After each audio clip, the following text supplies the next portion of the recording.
Shalom, shalom, Yasharal. I pray all is well. Real quick, I thought of something.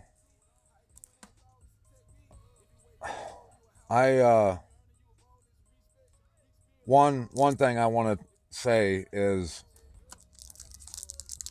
not saying that, I'm too busy for any of y'all. I always try my hardest to make time for anyone who definitely, especially makes time for me, but even the ones that ain't got a second for me, who think I'm a nobody, which I am. If I haven't gotten back to you, it will never be because I don't want to respond to you or I think less of you, anything like that. And if you watch me, you'll probably see that, because I'll respond quick and as polite and loving as I can with people who obviously want to kill me. And I'm not even joking. I got so many comments, especially lately on Facebook, that I'm trying to deal with. And I want to read every one and respond if I can, and at least put a heart on there to let you know that I've looked at it. And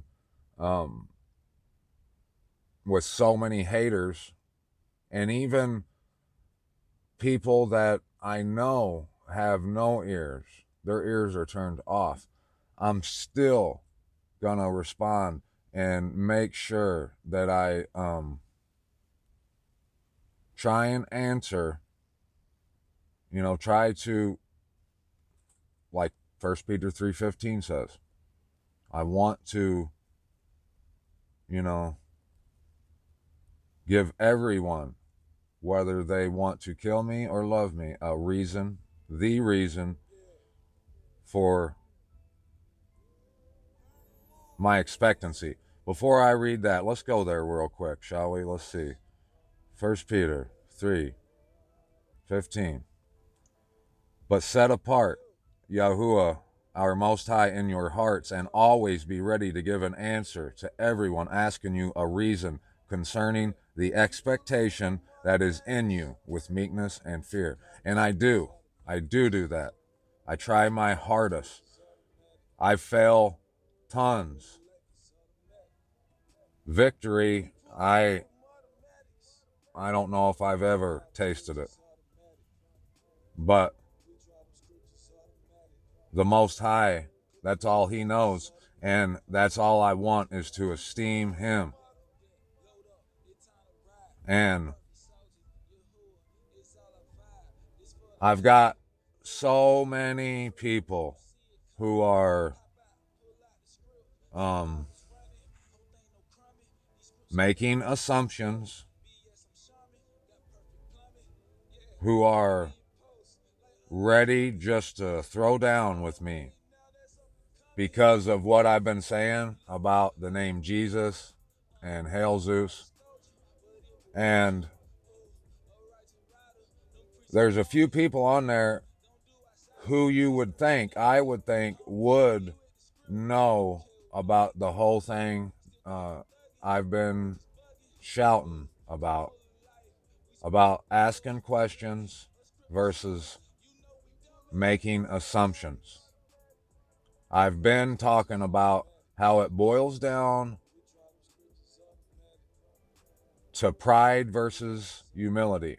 Our whole battle, this whole test, is for us to overcome pride and learn to express in every way, every time, humility.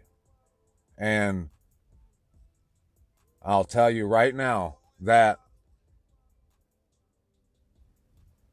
the biggest thing that will cause you to express humility or pride is what I'm talking about right now. It's either when you see my post, let's use what I'm talking about, the post about Jesus and Hail Zeus. If you truly love Abba Yahuwah, if you're a child of his, you follow the Messiah, you love the brethren, if you don't ask someone a question of why they're saying something or doing something, and you make an assumption without asking that person why, you're acting on pride. And I'm not talking bad about you. We all do it. But we have to ask a question. Humility will make you come to someone and say, why are you saying that, brother or sister? Why? No one has. There's quite a few people who know what I'm talking about, so they don't have to come ask me. They know why I'm saying what I'm saying. But there are a few, and like I said, these are people who I would have never thought would be dogging me the way they are. And never once did they come and say, Dottie, why are you saying this? And I could tell them. So I'm going to try real quick because I got a couple things I got to do. I'm going to try to show you right here real quick why I can say with confidence that it is blasphemous to say the name Jesus or iesous, which nobody says anymore. But right here, Revelations chapter 17, verse 3. Let's just read the whole thing. And one of the 7 messengers who had the 7 bowls came and spoke with me, saying to me, come, I shall show you the judgment of the great whore sitting on many waters. Do y'all know who the great whore is? You should. If you're Berean-like, you should already know who she is.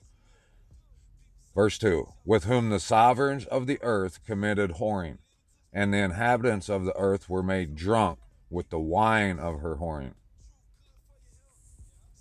And he carried me away in the spirit into the wilderness, and I saw a woman sitting on a scarlet beast, covered with names of blasphemy, having 7 heads and 10 horns.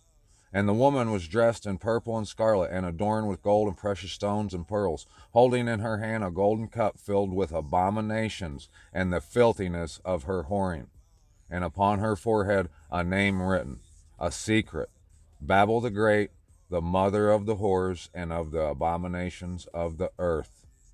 And I saw the woman drunk with the blood of the set apart ones, and with the blood of the witnesses of Yahusha. And having seen her, I marveled, greatly marveled.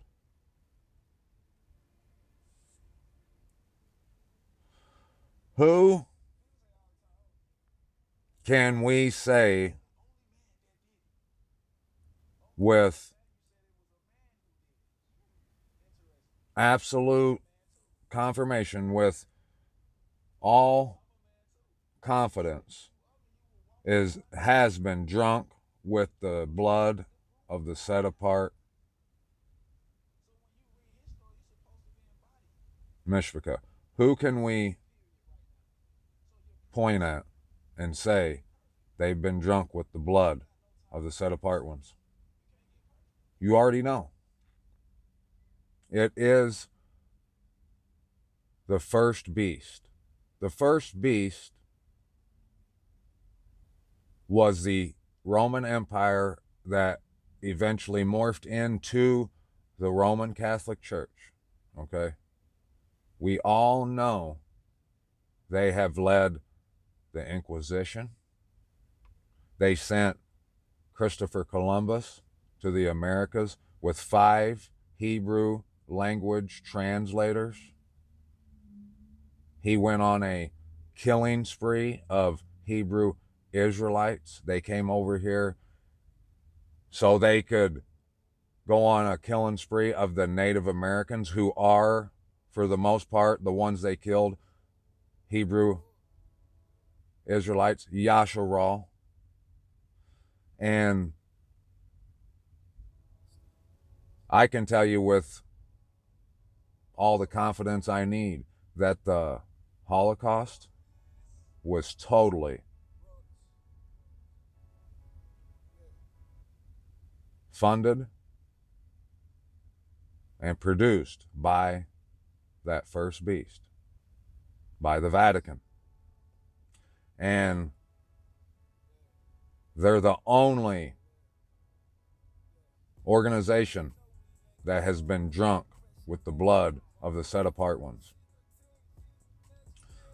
It says that the man of lawlessness will be revealed, and only before the falling away, that the last days will happen when the falling away, great falling away happens, and the man of lawlessness is revealed.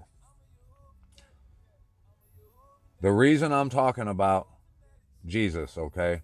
Jesus means hail Zeus. If you disagree with that, come and ask me humbly how I can tell you and show you that is a fact. It is hail Zeus. Iesous is hail Zeus. Okay? It says right here.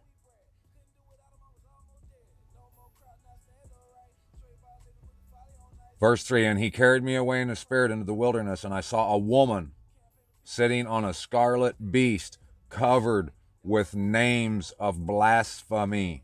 Okay? What could be blasphemous?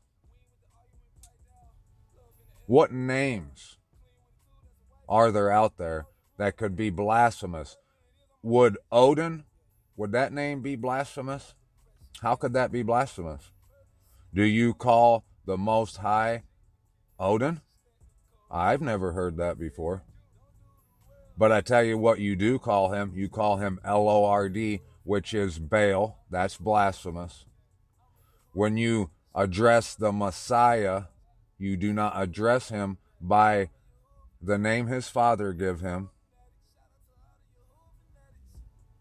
If you address him by saying, Hail Zeus, every time, you are blaspheming the Messiah's name, which is in the Father's name, Yahuwah.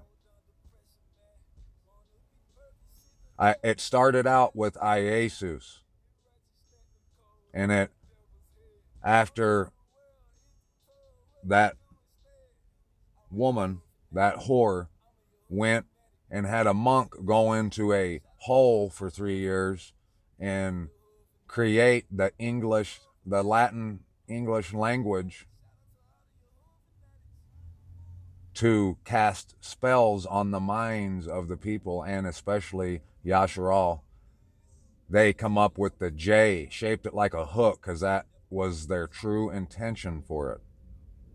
And they changed it from iesous, which is what they used in the 1611, and they replaced that with Jesus, which means hail Zeus, just like iesous does. So that way, whenever these innocent, deceived people called on the name of the Messiah, the name by which all men shall be saved, they would utter a blasphemous abomination. They would say, Hail Zeus, instead of Yahusha. Now we can debate whether it's Yahusha, Yeshua, all day. And I'm not going to sit in here and say that I am correct precisely on how to pronounce it. But I can tell you one thing. It's not Jesus. And the enemy can convince anyone that a demon got cast out. That still gives you no right, once you are in the know, to address the Messiah by Hail Zeus. If you don't believe it's Hail Zeus, come ask me. If you don't, if you make an assumption and talk shit about me without coming to me as a brother, then you're acting on pride. Then we don't need to even talk anyways. If you don't consider me your brother, you don't think I'm worthy of being a brother, you're acting on pride, and we don't need to talk anyway. If you don't know and you're not for sure why I'm saying what I'm saying, and you are a brother and you do act on humility, you are meek, come to me. Let's talk about this. Iron sharpens iron. I'm nobody, but I can tell you what the Most High has revealed to me, and He's revealed to me that name, Jesus, iesous, is one of those names of blasphemy that was all over that beast. And if I'm a brother, a watchman, it's my job, my obligation, my duty to say these things. People aren't going to like the truth. And if I did say it, and if I came off harshly or arrogantly in some way, yeah, come confront me, critique me. I'm asking you to. I always ask for those who might see something that I've done wrong to come tell me about it. I'll never get mad at you. I won't get mad at you if you're pissed at me. But I'll never stop speaking truth. And those who don't like the truth are those who are in opposition to the truth, who love deception. And the reason I'm not speaking deception is because I'm here to speak the truth, and that's what I'll continue to do. And that's why the Messiah said we are to drink his blood, because he died for speaking the truth and he never relinquished it. And neither shall you, or neither should you, regardless of the consequence. I love you. I'll be back later with an update and tell you how it went with Stanford. But for now, if you got a problem with my post about Jesus, you might as well unfriend me if you're not going to come ask me why. I'm saying what I'm saying because I'm going to continue to expose the works of darkness. Yes, I am. I love y'all. Shalom, shalom. Peace out. D is out.